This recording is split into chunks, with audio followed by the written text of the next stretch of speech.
Selamat pagi kepada teman-teman dan dosen pengampu mata kuliah membaca.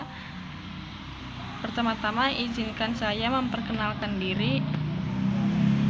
Saya Pestielandi Manalu dari kelompok 1 ingin mempresentasikan materi tentang membaca pemahaman kreatif.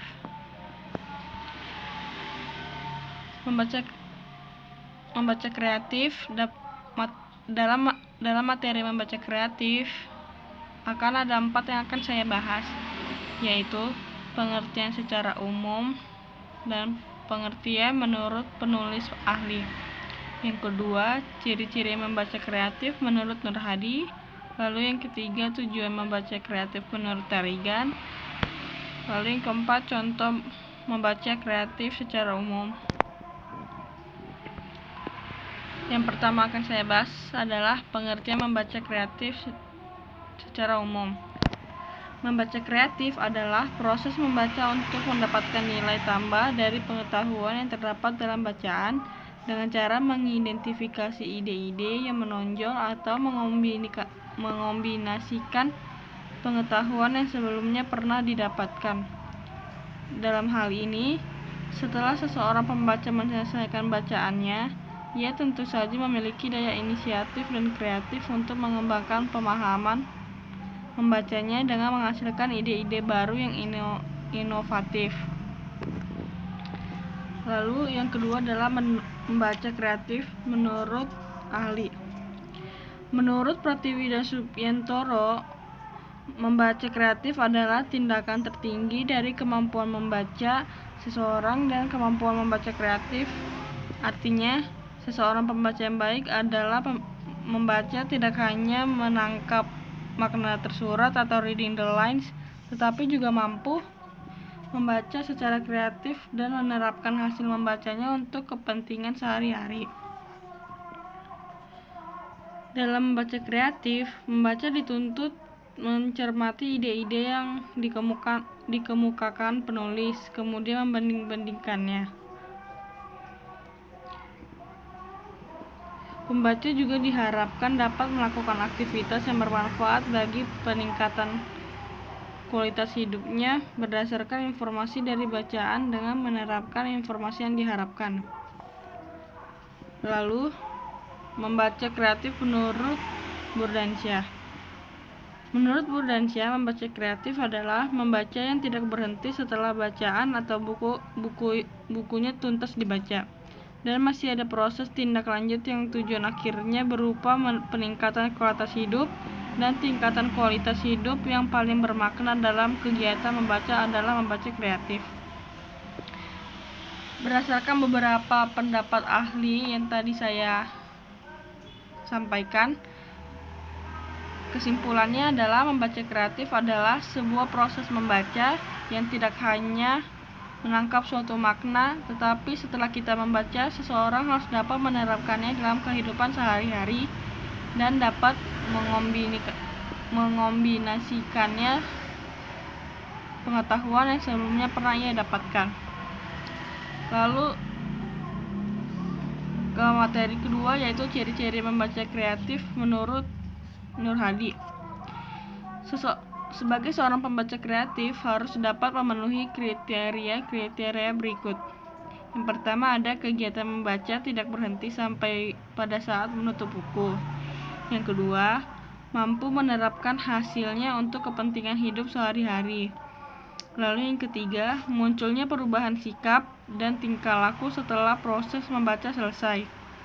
Yang keempat, hasil membaca berlaku sepanjang masa. Yang kelima, mampu menilai membaca secara kritis dan kreatif bahan-bahan baca. Yang keenam, mampu memecahkan masalah di kehidupan sehari-hari berdasarkan hasil bacaan yang dibaca. Lalu, menurut Burdansyah, ada banyak hal yang terjadi pada seorang pembaca kreatif. Beberapa di antaranya adalah mampu memilih atau menentukan bahan bacaan yang tepat sesuai dengan kebutuhan atau minatnya. Yang kedua, tampak kemajuan dalam cara berpikir atau cara pandang terhadap suatu masalah. Yang ketiga, terbentuk kematangan dalam cara pandang, sikap, dan cara berpikir. Yang keempat, tampak wawasan semakin jauh ke depan dan mampu membuat analisis sederhana terhadap suatu persoalan. Yang kelima, adanya peningkatan dalam prestasi atau profesionalisme kerja. Yang keenam, yaitu semakin berpikir praktis dan pragmatis dalam segala persoalan. Lalu ada tujuan membaca kreatif. Membaca kreatif bertujuan agar para siswa terampil berkreasi dalam hal-hal dramatis, interpretasi lisan atau musik, narasi pribadi, ekspresi tulis, dan ekspresi visual. Menurut Tariga, membaca kreatif bertujuan sebagai berikut.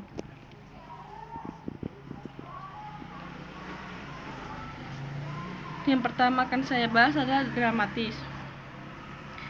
Pada tahap pertama, para siswa dilatih memberikan ekspresi dramatik terhadap para tokoh serta ide-ide yang telah mereka temui dalam bacaan mereka.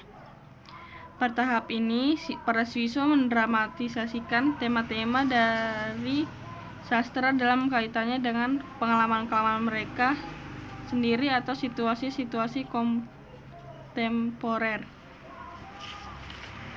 Lalu, interpretasi lisan atau musik. Pada tahap ini pertamanya dimulai dengan kegiatan-kegiatan yang menggunakan bacaan-bacaan kur atau bersama secara sederhana diikuti oleh musik yang serasi dengan bacaan itu sebagai sarana membantu dalam menginterpretasi sastra. Pada tahap kedua, para siswa dilatih untuk membandingkan serta mengontraskan aneka ragam penggalan sastra melalui penggunaan interpretasi lisan dan musik. Pada tahap berikutnya, keterampilan ini diperhalus lagi. Di sini para siswa dilatih mengadakan eksperimen dengan penafsiran lisan dan musik untuk mengubah suasana hati atau nada sastra. Lalu, narasi pribadi. Pada tahap pertama narasi pribadi, para siswa diberi kesempatan untuk menciptakan dan menghubungkan cerita-cerita berdasarkan alur, gagasan, ide, peristiwa, atau tokoh-tokoh dari bacaan mereka.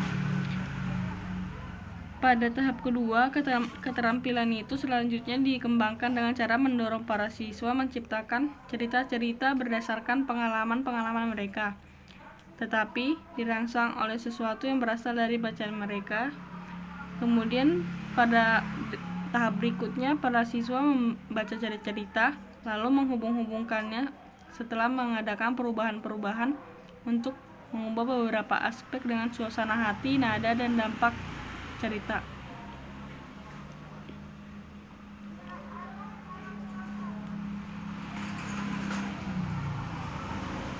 Lalu ada ekspresi tulis.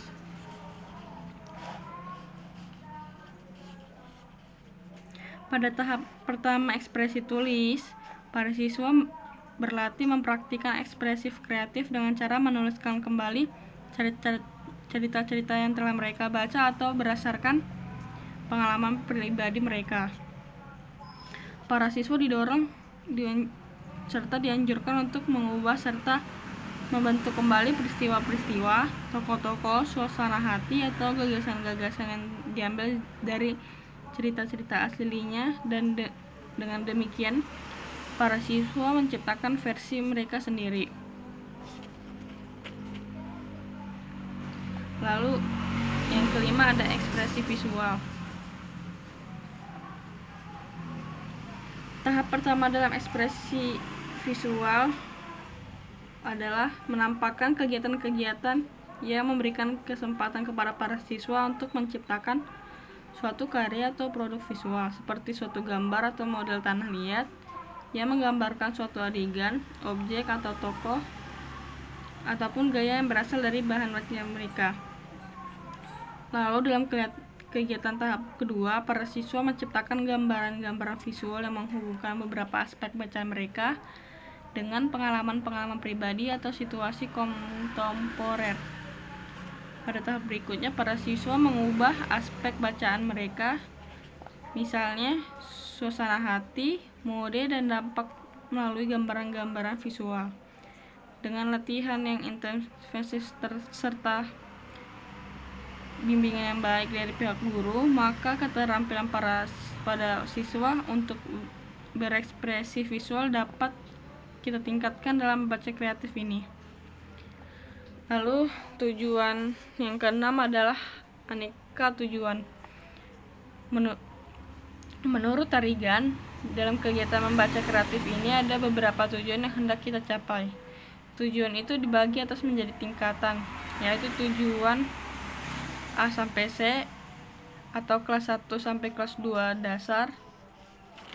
Lalu yang kedua ada tingkatan D sampai E atau kelas 3 sampai kelas 4 sekolah dasar.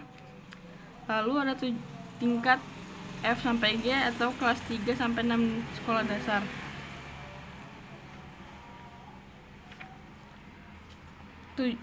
Salah satu tujuan tingkat A sampai C adalah memberikan prestasi lisan dan musik dari karya sastra yang dibacanya.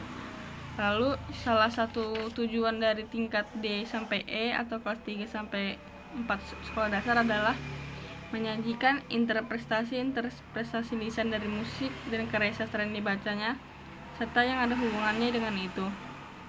Lalu salah satu contoh tujuan dari tingkat F sampai G atau kelas 5 sampai 6 sekolah dasar adalah mengubah mode suasana hati atau sudut pandang sastra melalui interpretasi lisan dan musik.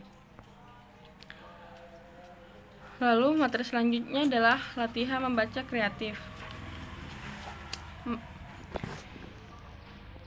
Secara umum ada beberapa cara untuk melatih membaca kreatif. Yang pertama adalah dengan keterampilan mengikuti petunjuk dalam bacaan kemudian menerapkannya. Yang kedua, keterampilan membuat resensi buku. Yang ketiga, keterampilan memecahkan masalah sehari-hari melalui teori yang ada dalam buku. Yang keempat ada keterampilan mengubah buku cerita prosa menjadi bentuk naskah drama. Yang keenam, keterampilan mengubah buku cerita prosa.